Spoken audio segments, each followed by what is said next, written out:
here. Hey everybody, welcome to another episode of Not For Nothing.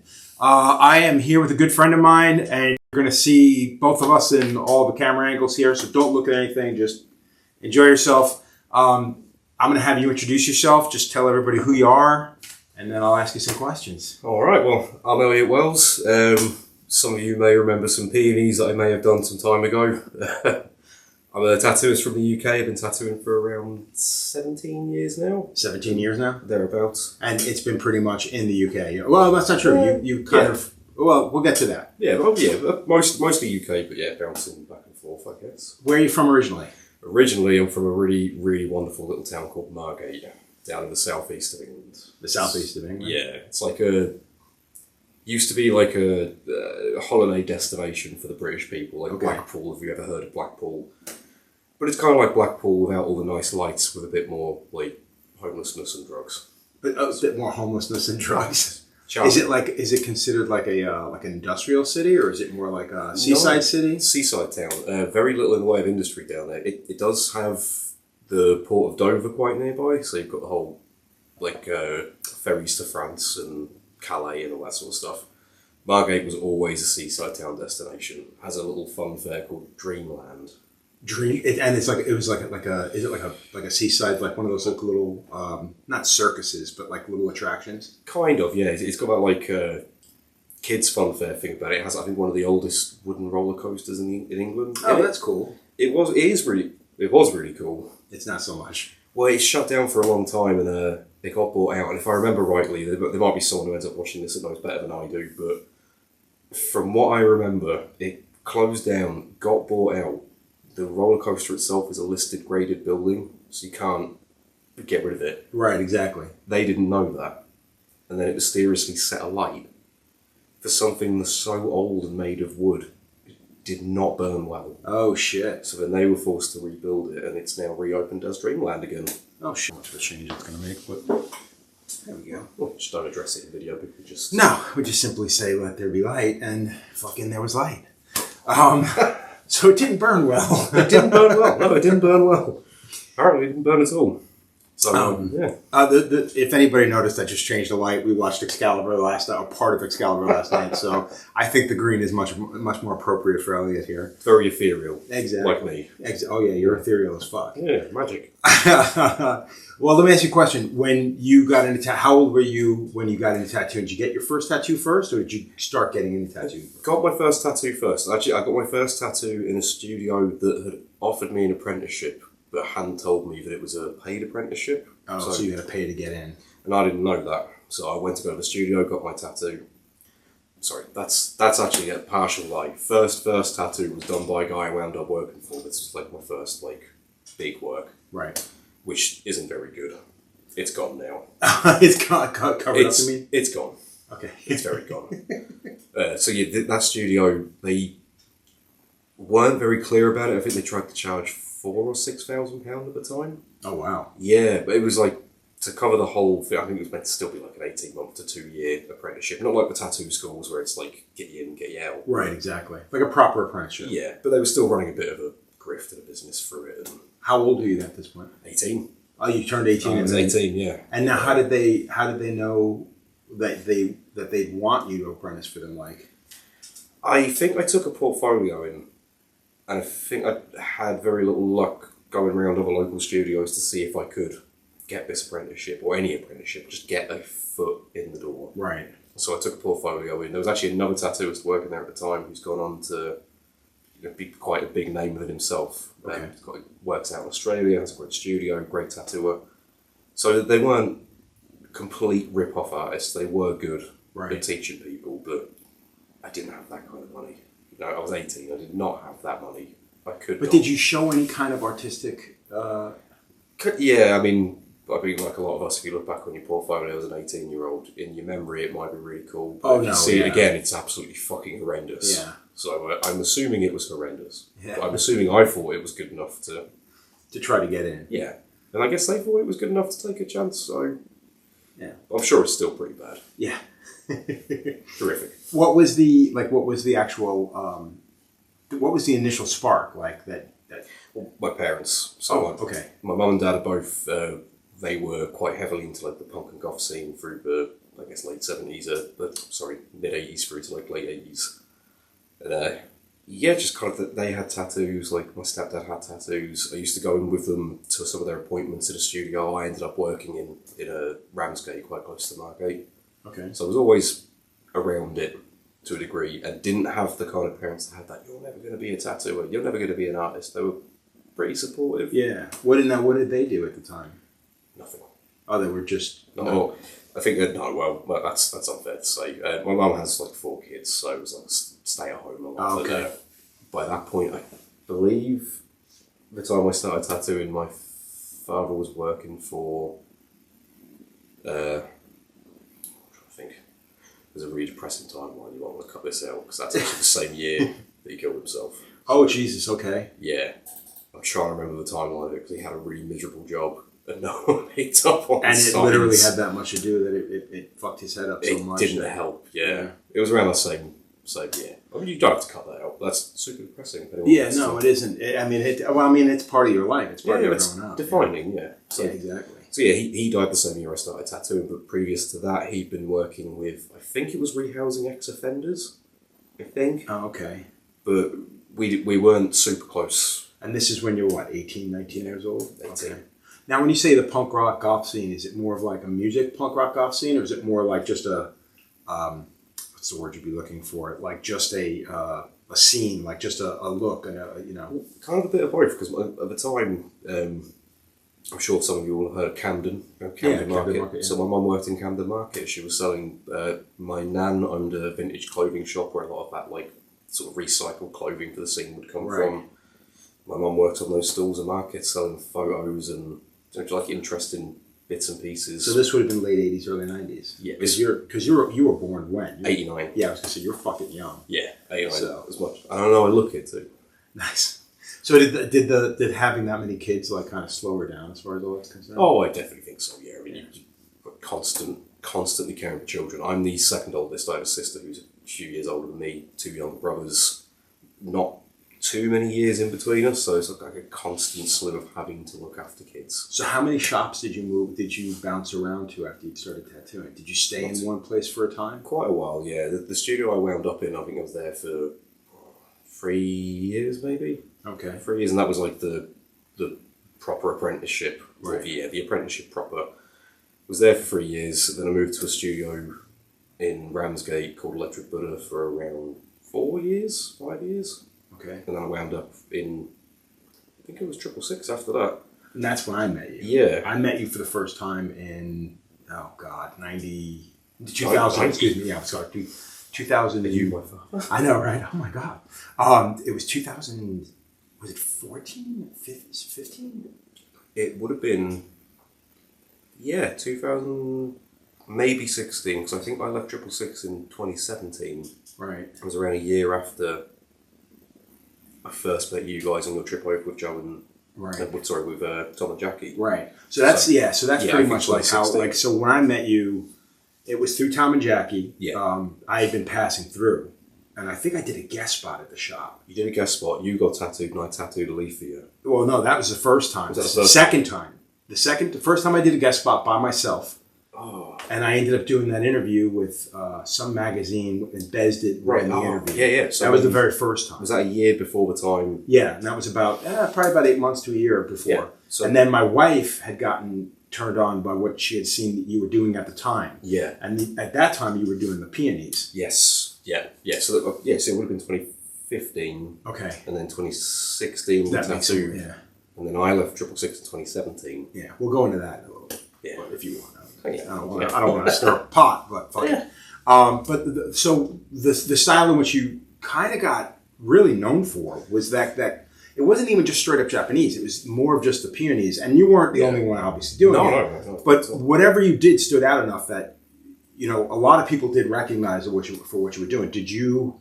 I'm not going to say did you bite it from anybody? Did you get influenced by anybody you've seen? Because a bunch of people were doing flowers and stuff. Absolutely influenced. I'd even wager that there's like whole swathes and like characteristics that were probably like directly bitten. It's how it happens sometimes. Right. One of the guys I I love the work of, and I believe he sadly passed away now. A guy called Jamie August. Oh, okay. Australian tattooer, very did like, I guess neo-Japanese, if you want to call it anything. I suppose that's where mine fit into. It wasn't quite straight up. It wasn't Japanese, and it wasn't. Yeah. I mean, I guess you could say neo-trad because it follows a bunch of the same rules. It's probably more neo-trad than it was Japanese, Right. which certainly for the first chunk of time doing those flowers, over the years I did strip them back more into being more traditional Japanese. Right. So yeah, Jamie August was a big influence. A guy in London called Rodrigo. Oh yeah. Beautiful peonies. Better than I ever did them. Right. Like he was a big influence for certain bits, like his leaves. And I guess that's where you could almost get into that like direct inspiration, biting elements from it and Right. making a new thing out of it. So it's definitely not something I developed of my own accord. Like No, as a style. I mean, in your opinion, how many people do you think, you know what I mean, that have been tattooing in the last, I would go as far as say 15 to 20 years, that they legitimately came up with a style onto their own? Not very. A lot of it's pretty much on the backs of other people. My whole generation of tattooists, I don't think any one of us has come up with anything particularly unique. Right. Design wise, yeah.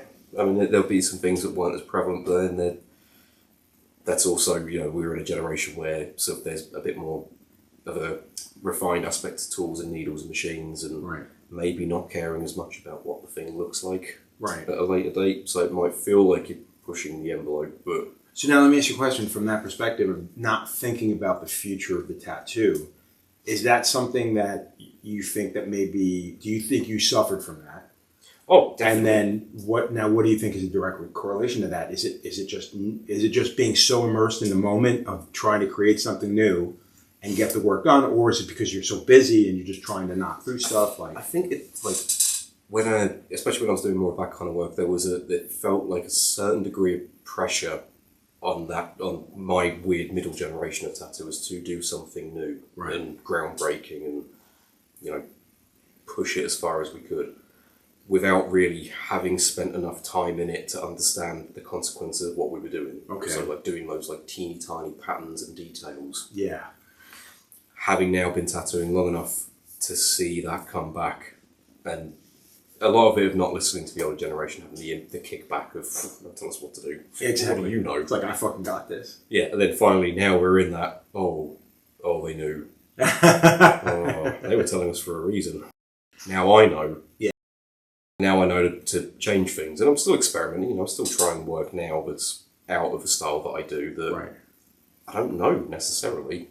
I'm trying to use what I have learned to do it in a way that may hold up Right. better than, say, better. a different approach. But And again, that's one of those things, especially because of what you're doing now. We'll get into that in a little bit, but what you're doing now is definitely going to be directly related to or directly affected by the way in which it's done initially. absolutely. So with the Japanese stuff, like you, when I met you, you were getting over it. Like my wife had asked for, at the time, I think you had done one on your girlfriend, but it was something you had published, and it was a peony flower body with like the head and like the legs of a spider. Spidery legs, yeah. Yeah, and my wife fucking adores that tattoo. Oh, I'm happy to hear she still loves it. It's Yeah. awesome. But at that time, you were kind of getting over peonies. Like how much of that? Like how long of a run did you think you had? Do you think you had where it was just that's all anybody fucking wanted? It was a good few years. I want to say 3-4 solid years Solid of years. just the same flower, the same colours. Normally on the same similar kind of person, the same position. Sometimes the leaves would be different. Yeah. And it just wasn't enough to hold interest in just doing the flowers. So then what do? You try to change them up. See if you can do something different with them. See if people like it. Why not just go stick a load of fucking spider legs on it and see what happens? Yeah, exactly. Sometimes it works, and sometimes it doesn't. And I did try that recently with a couple of peony designs, and it did not work. It did. It's not the same. Not what it used to be. No, and I was pretty over it at that point. Right. Trying to like move into anything else. Anything but. Yeah. So now when I met you you were working at Bez's at the time. That's when Tom had worked out there, and there was some really shitty stuff that happened. Yes. You know, like I met Bez years prior at the Paradise Gathering. Seemed like a super nice guy. Yeah. But like anything else, the more you tend to learn about somebody, they kind of let their true colors show. Not necessarily to me. It was never towards me. But charisma can go a long way. Oh, big time. A long way. So when I left that day, so my wife and I both go out there. We both get tattooed. I got the little TCB and from oh my God, what's his name? Dan, yeah, Dan. Oh my God. I got the little TCB from Dan, and then my wife got the big thing from you on the inside of her thigh. Yeah. And then inside of her knee, and then Tom did the whole outside of her, her thigh in the same day. And then the next day we flew home. By the time I got home, I wake up the next morning. So we didn't get into like midnight. By the time I got home, go to bed, wake up the next day, I got a fucking long voicemail from Tom that he'd just been fired. Yeah. And I'm like, are you fucking kidding? And I'm like, why? And he's like, well, apparently it's because Elliot and I tattooed you and your wife, and there was a big to-do about it, blah, blah, blah. I immediately called fucking Bez. Oh, yeah. And he didn't answer. It went to his voicemail. He was in China at the time, I believe. Yeah. So I'm writing these horrible fucking texts like, who the fuck do you think you are? You're out of your fucking mind. So you're holding back then? Oh, yeah.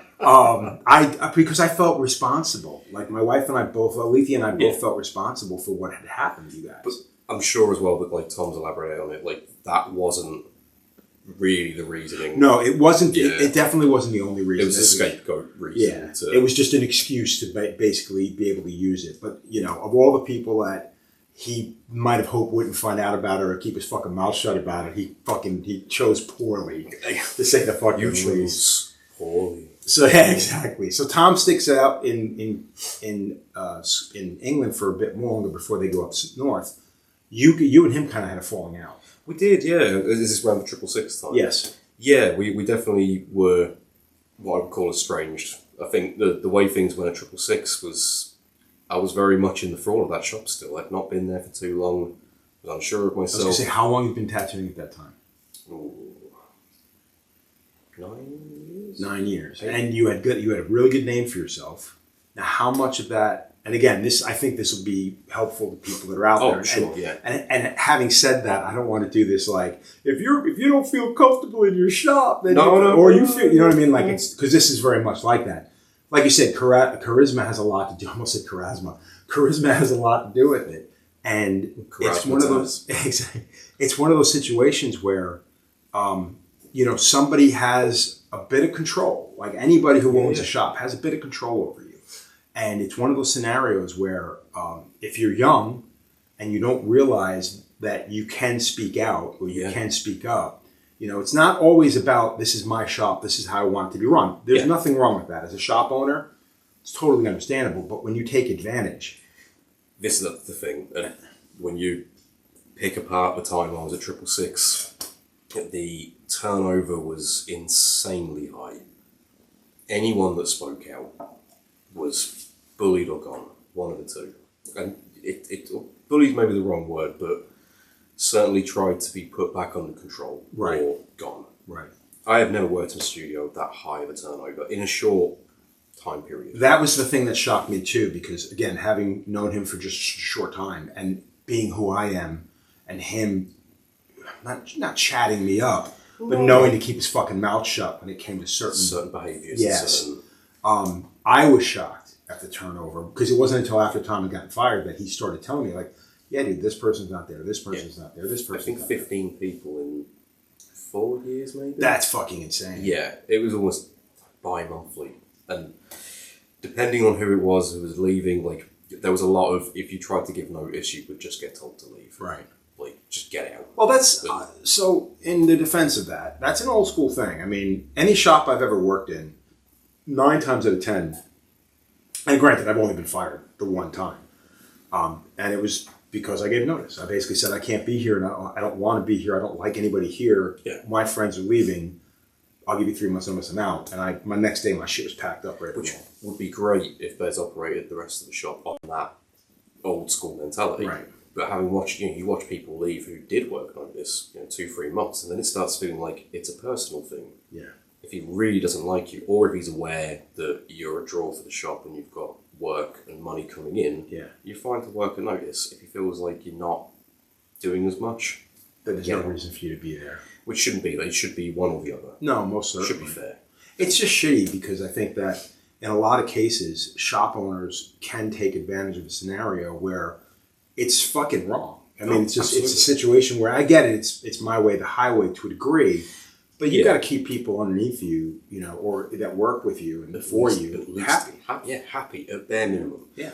So with that studio, I felt like a combination of again, like super charismatic person, very unsure of myself, lack of confidence at the time, like just relocated cities, Right. you know, made quite a big move. Now let me ask you a question: how many people? Because he was in the middle of what was it? Sunderland was the name of the town. Sunderland, yeah. Okay, so that's kind of the middle of nowhere. Majority of the people that worked for him were from elsewhere, correct?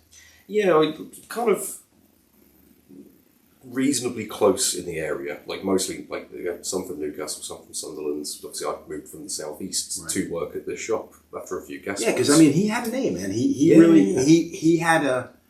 He came from that generation of tattoo. And what I mean by generation, I mean this like in between. It's like I'm an in between generation. Yeah, I look at myself as like I don't consider myself in the same generation as Paul Booth or like Guy, because they had come up a couple of years before me. And then you have the guys like Timothy Hoyer and Scott Sylvia and those guys, and again, right before me. So I don't. Yeah. I feel I kind of fall in between. That's how I felt with him and a lot of the guys who made a name for themselves at the gathering.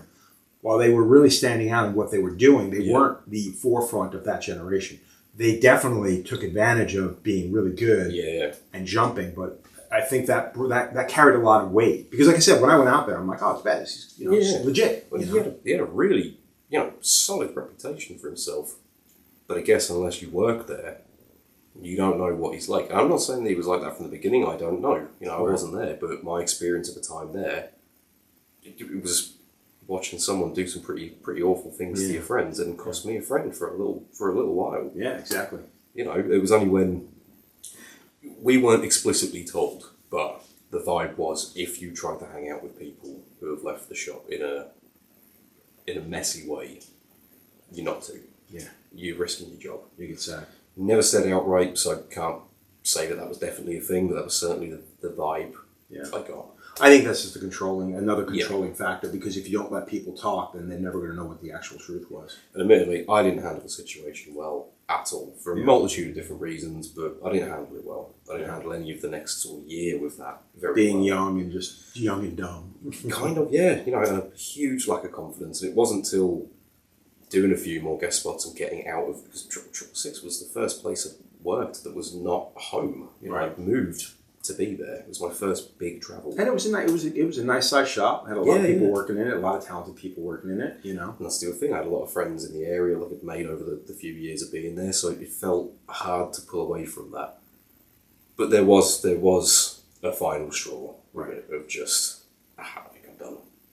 I'd actually touched base with Tom and Jackie in the time before I left and rekindled our friendship, which was lovely. That helped get the confidence to then leave. Yeah, to be, you know what, fuck this. This is just weird. I actually remember the defining moment that I had I need to give my notice, and we were at the Paris convention. It was me, Tom, and Jackie. We're in a booth next to each other. We didn't know we were going to be in the booth next to each other. Obviously, I hadn't really seen them in person for quite a while. Right. And it was just one of the best weekends I've had. And now at this point, are they still living in England, or are they up north by this point? So they're up in Scotland at this point. They're up in Scotland. They're already working at Semper. Yeah, Semper, David. So I started talking to Jackie about how it's going up there, and she says if I wanted to move, David, she could text him right there and then and get an answer. And I've known David from down the southeast. And it should be said that when I visited Tom and Jackie up there were like 6 people who worked for Bez working for fucking David. It was literally like Bez was like the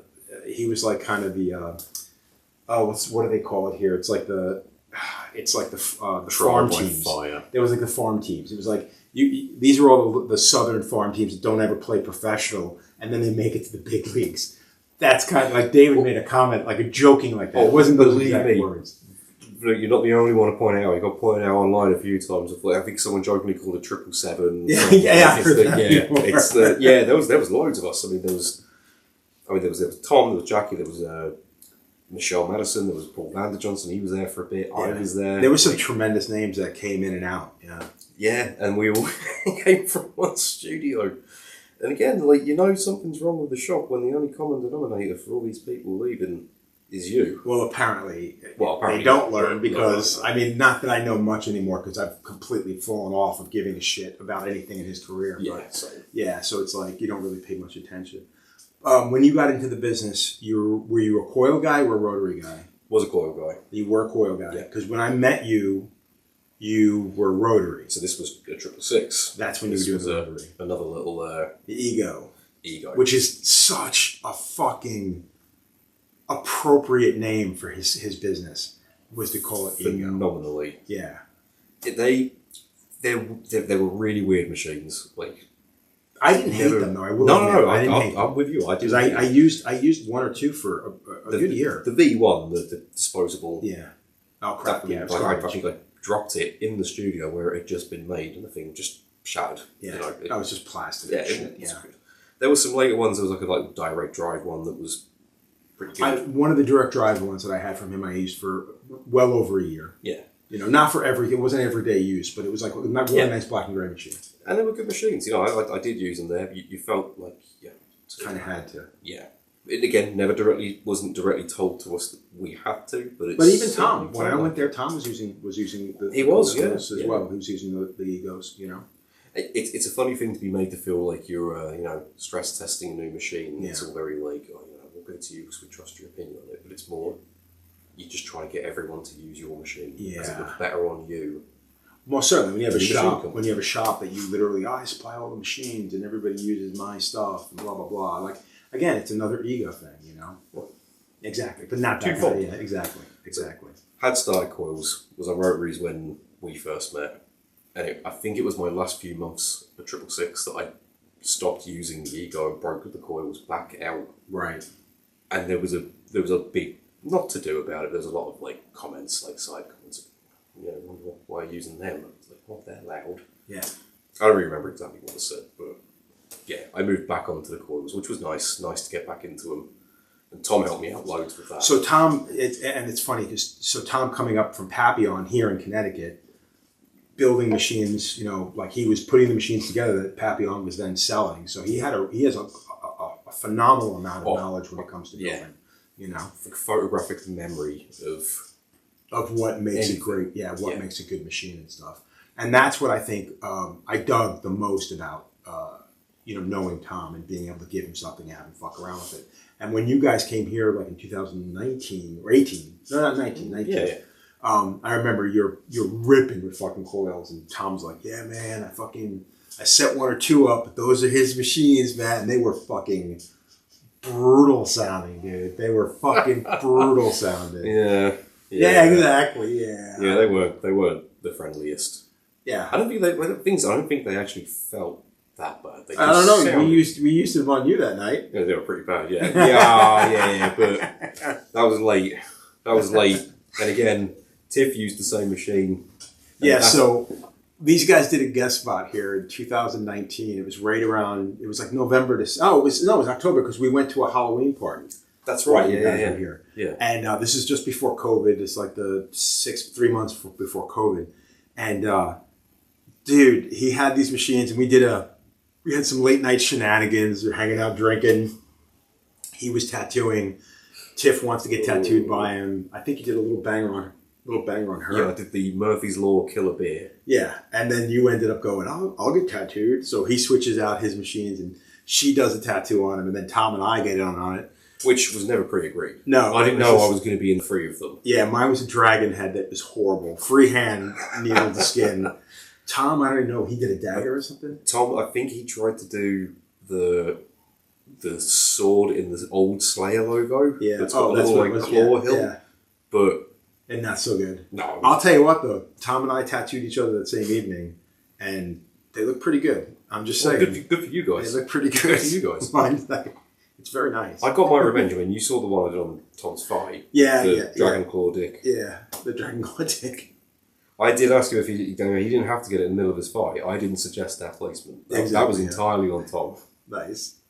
Oh my God. So you're back on coils at this point, but I see you like a couple of years later after COVID and everything, because you guys went through some shit.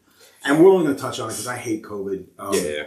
Everybody does apparently, but the UK, man, fuck, it was insane.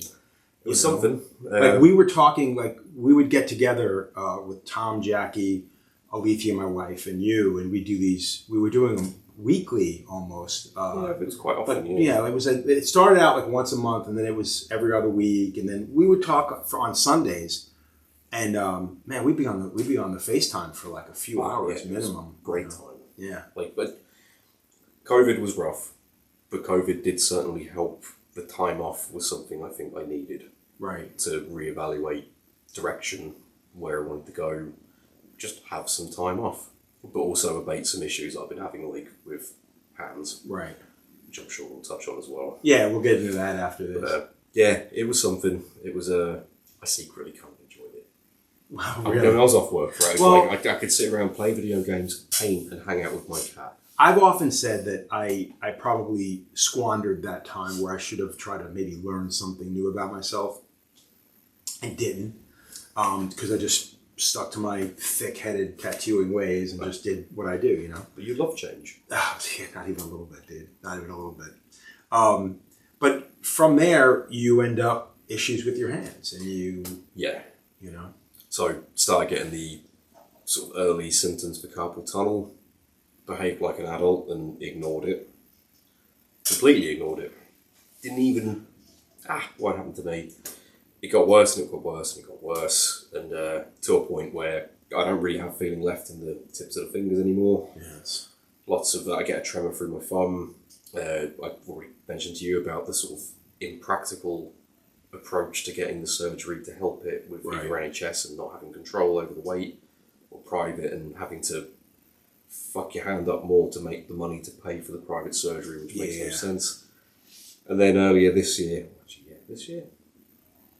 it might have been early this year, late last year, started getting some symptoms that weren't carpal tunnel, getting sore in the cold weather, which isn't really a thing that I was aware of. Yeah, it's more it's getting old. It's called getting old. Well, turns out, arthritis. Yeah. Kind of too young to have that. Well, shouldn't have that at this point, but there's a history of it in the family, it makes sense. But yeah, that was a bit of a double whammy of, you're not having a good time, have a less of a good time. Yeah, exactly. You're in pain, be in more pain.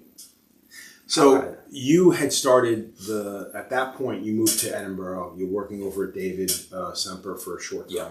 You were there. You guys were at Semper for how long together? Not long, actually. I think in my head it was a little longer, but I think it might have only been about 18 months we were there together. Nearly 2 years. Yeah, we opened the keep pretty quickly. Yeah. From that point.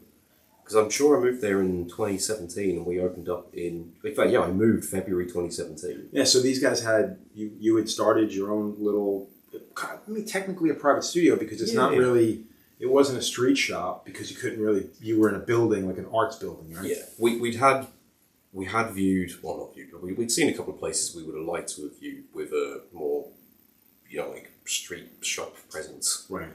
But all of us weren't in the financial position to, none of us were in the financial position to open up the bigger thing. Edinburgh just never seemed to blow up. Even to this day, it doesn't seem like people that are there that are doing their thing, but it doesn't seem like it's a horribly expensive city to for rent, for business rates, for everything. It's wildly expensive. But then Tom and Jackie had been talking to and in touch with these guys from the Edinburgh print shop, caught wind of these spaces coming up. And they were affordable, they were within range, they were happy to have us. I actually think we went to view it, we didn't get accepted the first viewing. I think someone may have backed out and they contacted us after the fact. Right. And then we got it. But it was a great spot, and it had to be private because of the building. The building was the big limitation. Right, being able to buzz people in and not having people coming and going the whole day. Non-public facing building, so we had a very contrived mobile phone set up, like directions on which door to go to a website, which starts to feel like you're going to be on a bit of a weird, drug deal. The road is a bit of a weird road as well. There's graffiti. It's not very well lit. It's just the closer you get to it, the sketchier it looks. It just gets. Apart from the building, it's a beautiful building, but the road, not so much. No. So we had one of my broken old cell phones. That was our shop phone. And you had to ring it, and we had to come out and find you. It was a great game of pick the phone up, someone goes, I'm here. And you go out there and they're not there. Oh, because there were different entrances, or? There was 2 different entrances to the building, and people just aren't very good at the. I don't know if it was just not very good at reading the instructions. I actually can't remember who wrote the instructions. Like, God forbid if it was me, because they were probably terrible. Hence why people got lost. But a lot of people getting lost. We actually had some postcode issues as well, which didn't help. People would wind up like a half mile down the road at a quick fit. It was a shaky start. But the studio was lovely. It was a really nice space. It was bright. It was airy. It was good. Nice. It was nice to move away from listening to, and David will admit this, the music and Semper's never really been for me and Tom. Oh, God, I remember you guys. Oh, I only experienced it one afternoon when I worked at Semper, and it was like, they were literally listening to the Frozen soundtrack, I think it was. And I was just like, what the fuck is this Disney World shit? Like, what are you guys doing? Like, this is a tattoo studio. Me and Tom had Metal Monday. Right, that was, I remember Metal Monday. That's amazing. It was the only day we could get, and even then, some people would come in and complain. They know it's our day. Like, stop! It's not. You can't put Beyonce on today. It's Metal Monday. It's Metal Monday. What day do we get? We don't get any day. We only get one, and you can't ruin it. Don't take this away from us. Well, I had heard a story from you had done a guest spot. You had done it was kind of a bit of a road trip in the United States years ago with your ex, and you had done a guest spot at Randy Randerson's Thunderdome Tattoo. Yes. And when we had done our podcast with him, your name came up. I'm like, yeah, Elliot was out by us like a year ago, or whatever, a couple of years before. And he mentioned that you were talking about wanting to change your style a little bit. He had mentioned something about like, well, why don't you take your own culture stuff and use that instead of... Yeah. So where would you say that came from? Like, you're getting away from the peonies, you get away from the Japanese stuff. Now you're into this like really dark, gothic, medieval stuff. Like, how does that happen? I think it's always had an enjoyment for fantasy. We've had plenty of discussions about fantasy art and movies. Yeah. Always loved them. Long time Lord of the Rings fan. I think I found myself pigeonholed into a style of tattooing that wasn't necessarily what I loved. What you do. But I could do it, and I could do it well. So I carried on doing it, and then never found the time to develop a more personally involved style that I would enjoy more. Right. COVID was the thing. Oh, okay. I suddenly had nothing but time. Months and months of time. Like, I know you guys' lockdowns weren't very long. Ours were months. Yeah. I remember you guys had opened up, and then it lasted we shut a week or two, and then they shut it down. I think it was like 2 months. It was 2 months. Okay. Yeah, I think we got I'm sure we reopened maybe August of 2020 after the first lockdown, which started in March. So yeah, March through August, and maybe July, maybe August. But we were only open for about 2 months, and then we closed again for another 5. Jesus. What do you do with all that time? We were very lucky that the studio the rent was being covered by the building, so we didn't have to pay. Which is huge. I mean, massive thing. To not stress not being able to pay rent and then getting booted. Yeah, but it came with its own. There was still the personal side. You've got your own personal rent. Oh yeah. So how do you make money in the meantime? Like, do you paint Flash? Everyone's painting Flash. Like, are you that confident that your Flash is going to outsell everyone else's? Right. As the entire industry is currently painting Flash. Right. Or do you just take a left field decision and go, well, I'm just going to paint something different. What do I like? I like Lord of the Rings. I like Dark Souls. Fuck it, let's paint something from that. Right. And it just snowballed from there. And it was nice. But even the style in which you were creating the stuff was completely different, where with more of the Japanesey kind of stuff, you've got bold lines. Sure. And now you're going into this heavy line work. So this is Tom's influence. Oh, okay. This actually makes sense. This is Tom's influence. Like, I was not a painter before lockdown. I had maybe done a few bits of, like, spit shaded Flash, or, like, loose, like, ink work, Japanese. I didn't spend long, we didn't get much time for Tom to show me too much, but he showed me enough about using, like, drawing ink and black and grey ink and acrylic inks, and how to cut them and water them down, how to blend and mix. It showed me so much when it came to, like, the pen work and that kind of thing. I owe most of it to Tom, the brief time we got to... Yeah, the inking thing with him, he's like, and he he gives most of the credit to that with the cat he used to work with over at Uptown in Minneapolis. Brandon. Yeah. And his stuff is just Wild. fucking insane. Yeah. Like a gorgeous illustrator, I've had amazing the illustrator. pleasure of meeting Brandon a couple of times by the time we worked with him at the I was Poughkeepsie going to say, convention. the Poughkeepsie show, you guys were working Great next time. to him. Yeah. Yeah, great guy, great time, and definitely Tom showing me his work and showing me how Tom's approach was a huge input to the way that I'm working now. Yeah, Brandon's stuff comes off as being very, very meticulous, real illustrative, kind of like he does everything.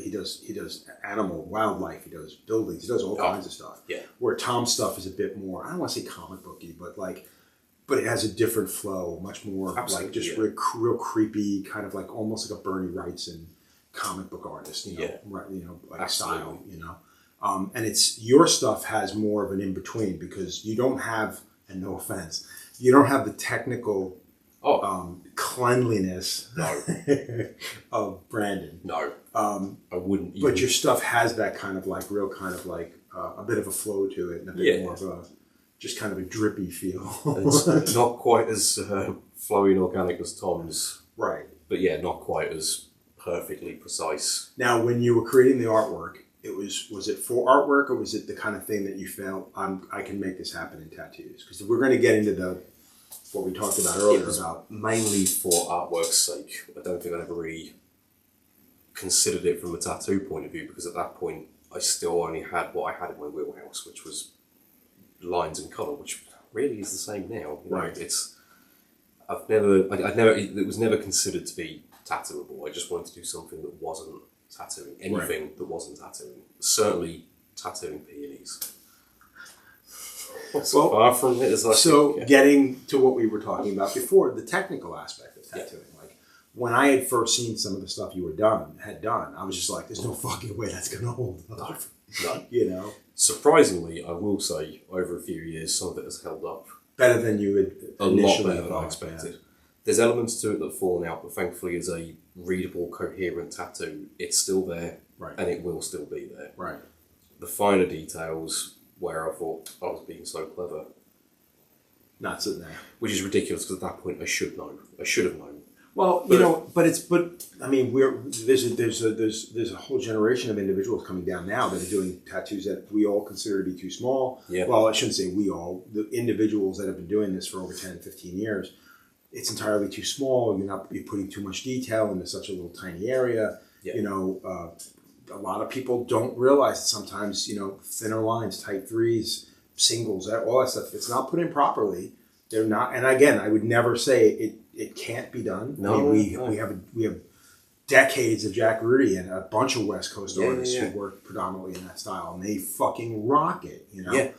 But I think that they have more of a wherewithal of what's going to happen with the tattoo than a lot of the kids today do. And they have more so than any of us the gift of experience. Exactly. Seeing it. And at this point I'm moving into a style and genre of tattooing I'm not familiar or comfortable with. So I don't have that experience. I don't have the experience of the peonies or the Japanese work or knowing what will and won't heal. I have an idea of what will and won't heal, but all I can do is experiment and change. It is really a time will tell, and you have to be aware and keep your eyes open for when that person comes to the door. But now I'm starting to refine it down a little bit more, I think, and it's getting easier to sort of tell within a short space, especially with that kind of work. Anything that's like the stippled or freeze or singles, you can see a lot sooner how that thing's going to hold up. Right. Especially also depending on the person's skin, the age, what part of the body. Thousands of factors. Yeah. So there's a lot more. I think I'm starting to pick up more with this big change of style, and it was a big change of style. Right. I've had to allow myself that time to figure it out. Well, style-wise, even culturally, it's completely different. Yeah, wild departure. Now, speaking of cultures, it's fucking made up shit. I mean, a lot of your stuff, like you said, you have a love for the old 80s, sci-fi, not sci-fi, fantasy work. I always say sci-fi fantasy, but the old fantasy work. And now you're into this Elder Ring, which is just brutal imagery. None of it's heavily based in not traditional, but like historic Yeah. look. And funny, I didn't know if that was stuff that you were creating or if it was heavily pulled from something. A mix. Like, I think so Elden Ring's from a games company called From Software. They surfaced with dark fantasy games back in the 90s with King's Field, which, when you play them now... I know none of this stuff, so... the atmosphere's not there. Like, it's a PlayStation 1 game. It's, blocky skeletons and that, like, brutal imagery and, like, darker fantasy aspect. It's the veins of it, the very, very beginnings are there. Right. The bones. So, fast forward a few years to about 2009, they bring out Demon Souls, which is... No one liked it. It's cripplingly difficult. The storytelling's all over the place. Like, it's environmental storytelling. I was telling you the other day. Like, right. You don't really get spoon-fed anything. You pretty much just have to go out there and make it. Find it. See it, yeah, find it. Cripplingly hard. But an aesthetic that hadn't really been widely developed in games yet. When you think of, like, fantasy games, you think of World of Warcraft. Bright, colourful, bright fucking green orc, big goofy teeth, big shit armour on everyone, it's all like blue. If you're a paladin, you wear blue, and I love the imagery from all the game workshop stuff. I mean, and it's funny, I've never played World of Warcraft I never played it on the tabletop. It was always, the fantasy play stuff, which is closer to Dungeons & Dragons. Yeah, and I'm not ragging on that style at all. And then Warhammer was another just fucking amazing artwork. And again, that started with that, like, bright, super colourful, like ultramarine colours, the garish blue.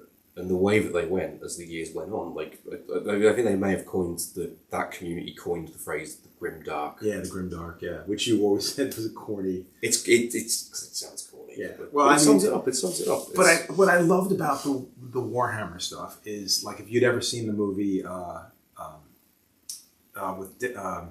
Lawrence Fishburne, Event Horizon. Yeah, Event Horizon. I mean, that's. Without the Marines, it's like the science edge of Warhammer. Yeah. And it's just fucking incredible. Oh, I mean, and it's just creepy as shit. Amazing physical effects. Yeah. Cool idea. But that's what reminds me of a lot of stuff you're doing, because I guess this Elder Circle stuff is very dark. It's trying to move away from that, like, classic fantasy setup of, like, good guys, bad guys, evil, like, it gives this kind of real grey area. And it works well because the colour scheme of those games is mostly grey and brown. Yeah, and I was going to say, and most of your artwork is predominantly black and grey, and occasionally with a bit of colour. Bit of brown. Yeah, a bit of brown. Bit of brown, bit sad. Sometimes a bit of rusty green.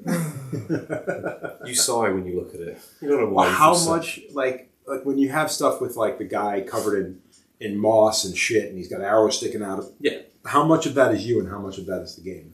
I'd maybe say there's a 50-50. About 50-50. There's the character design, the character and, like, concept art for those games has been a huge influence. But much like any other, like, concept art design, like I've shown you Mike Franchina's work, the Trench Crusade stuff, amazing dark fantasy again. And he used to work for Games Workshop, or was it the Coast? Right. And it's always kind of been there, that thing. I think Elden Ring was, certainly the Dark Souls games, they were a real push in that.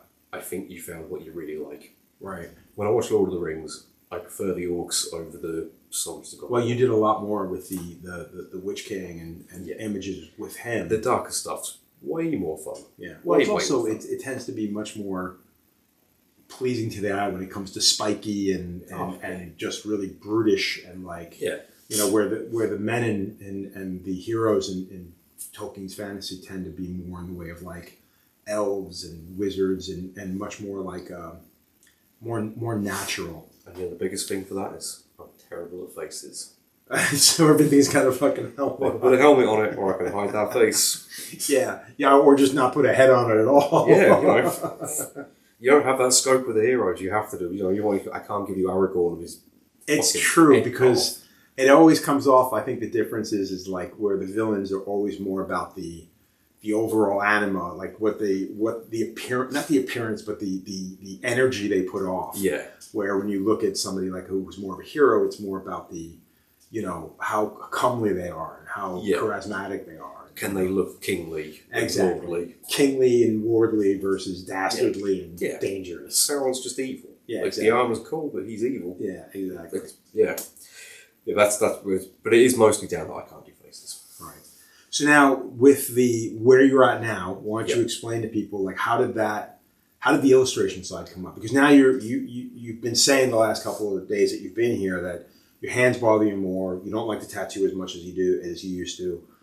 So tattooing is still your main income. Yeah. For the most part, but Yeah. you've managed to create a secondary income stream.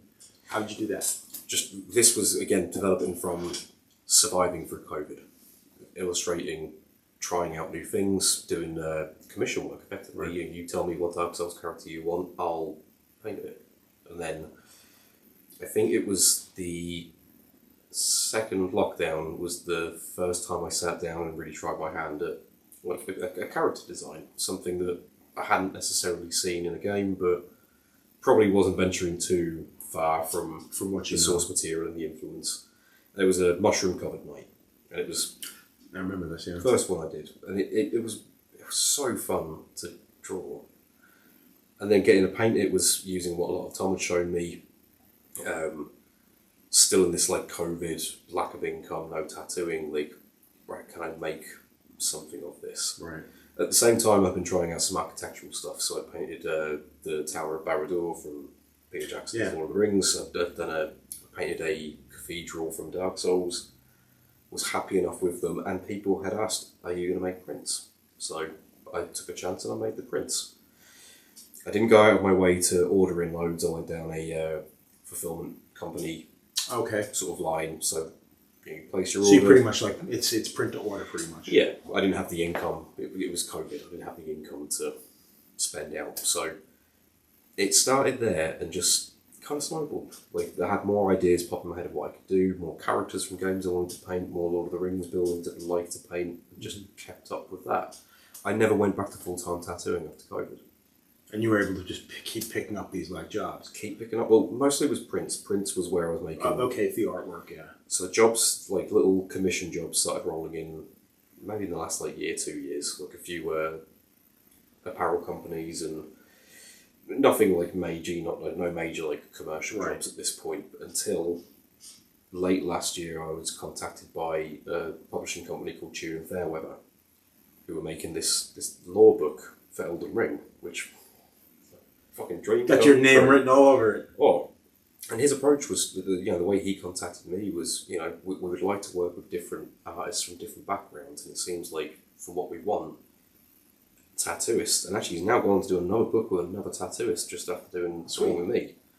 So there's hope for everyone out there that's got a fantasy inclination. So that's what I wanted to ask. Like, you didn't pursue this. Like the people you were doing prints for during the lockdown, during COVID, how many of them were tattooers? How many of them were just regular people? To begin with, a good chunk tattooers. Like obviously my entire following was just tattooers.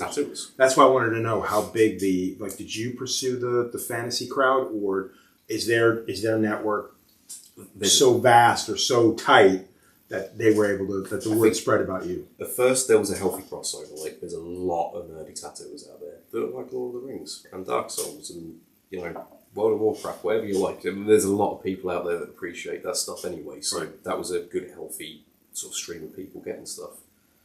I did notice when I changed styles initially, there was a real drop off with social media, like followers count, which I know isn't a big thing, but you can't help but notice it. It's something totally. We're almost programmed now to keep an eye on, which sucks. Yeah.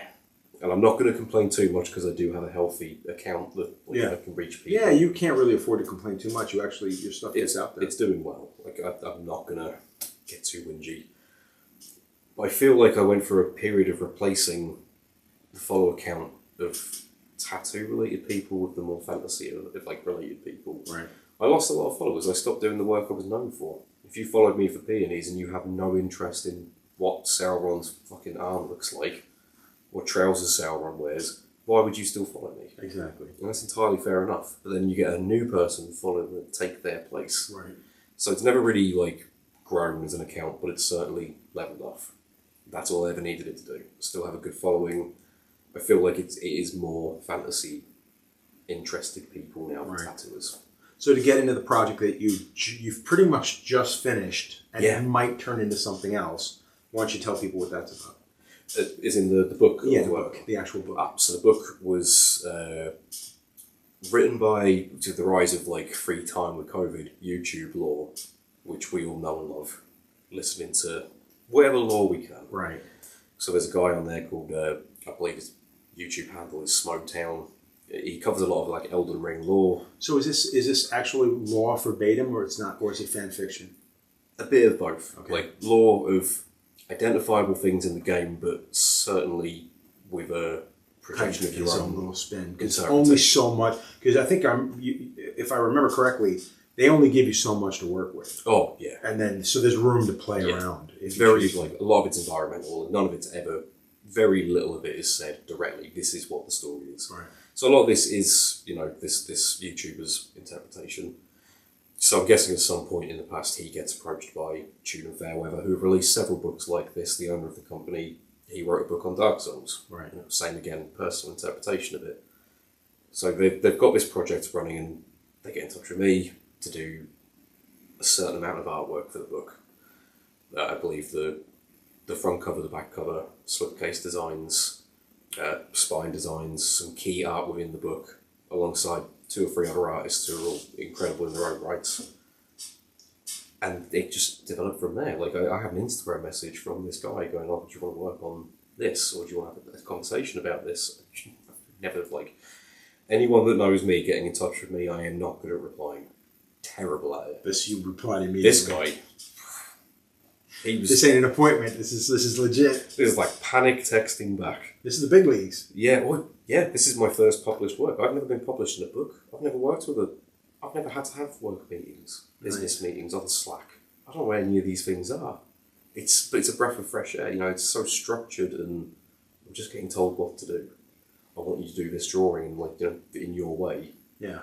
That is such a breath of fresh air. And I'll be honest with you, it leans more towards the way our business works with our clients in tattooing, or used to, not so much anymore, than the illustration world. Because like I said, I know illustrators that they'll pour their heart into what the editor wants, and then they'll get notes back, and it'll be, no, we're going in a different direction. Yeah. So all that work you just did, fuck off with this. This is where we want you to go. That's why I mentioned about wanting to do more digital work at some stage, because a lot of it's all pen and ink. It cannot be changed. Right. Once it's done, it's done. Right.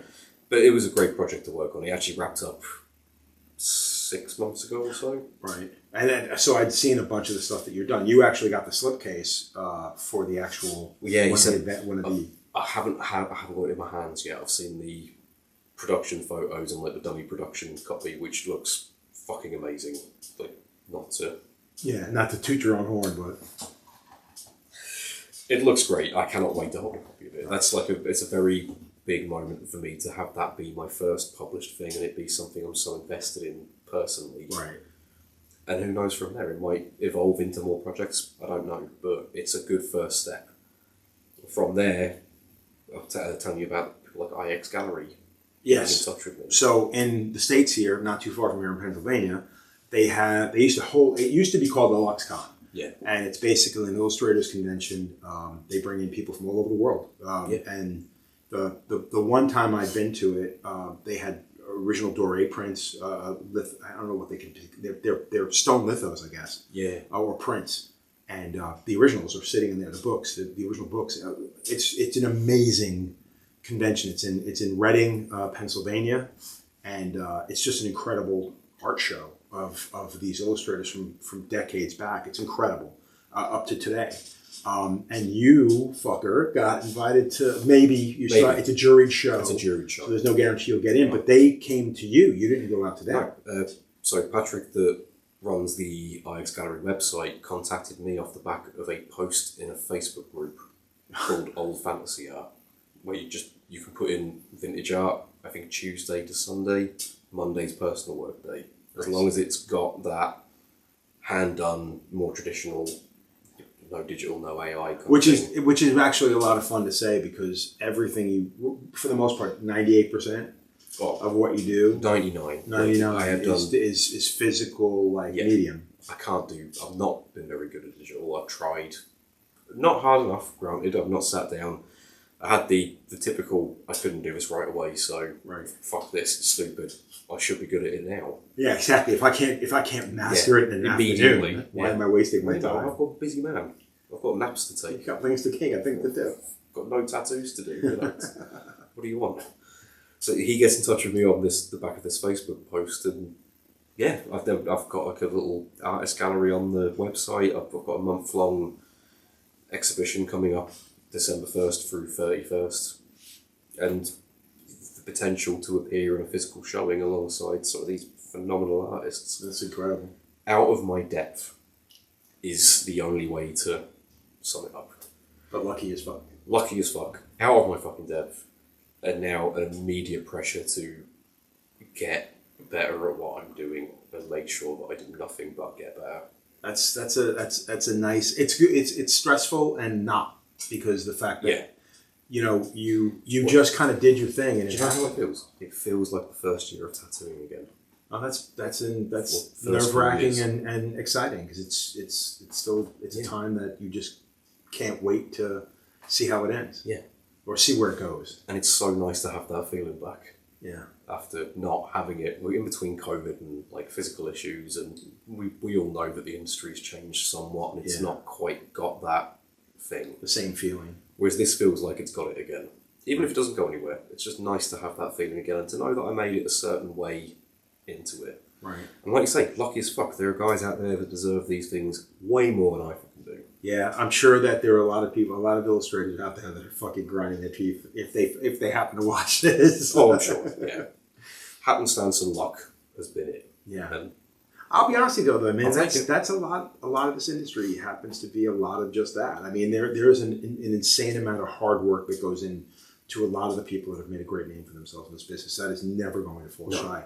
But a lot of people do tend to just have it fall in their laps and they luck out. So, you never look a good gift horse in the mouth. Never going to complain about it. I'm in a fantastic situation and position, and I'm going to pursue it. And I feel like it is an obligation of mine to make sure that I get better at it and make myself worth the opportunities that have been given to me through that luck. That's a really solid way of thinking. I have to. There's people out there, like you say, they're going to be watching this and thinking, you're a prick. Yeah, fuck this guy. Yeah, who the fuck are you? And rightly so. Like, we could probably name a few that we personally know right here and right now that deserve it more than I do. Yeah. By the sheer hard work and time they've put into it. But this is how it works out sometimes. Yeah. I am a Johnny-come-lately to this, and I have just dropped into it. Exactly. Is there anything else you want to touch on? Any other projects you got going on that you want to let people know? Nothing I can reveal. Oh, yes. No, that's a lie. It makes it sound more interesting. I'm working on some of the 3D printing miniature stuff. Oh, that's a good point. Yeah, the 3D printing. Yeah. And you've been doing that for a couple of years now. Yeah, well, it's been in the works for a little bit. I was getting some test prints made about 2 years ago, and the company that made them didn't print them quite how I wanted them. But I have found a guy that's been printing really true to what I want from it, and we're working on a few bits and pieces to bring out, hopefully in the new year, that are grossly oversized. We'll see. See where it goes. Yeah. Like everything else. And then, hopefully luck. Yeah, exactly. Okay, everybody. I'm going to put all of Elliot's information in the description below. I'm also going to have the websites where you can purchase the book, where you can, anything he's got going on will be in the description. In the meanwhile, thank you very much for tuning in, and I'll see you when I see you. Thank you very much. See you later, guys.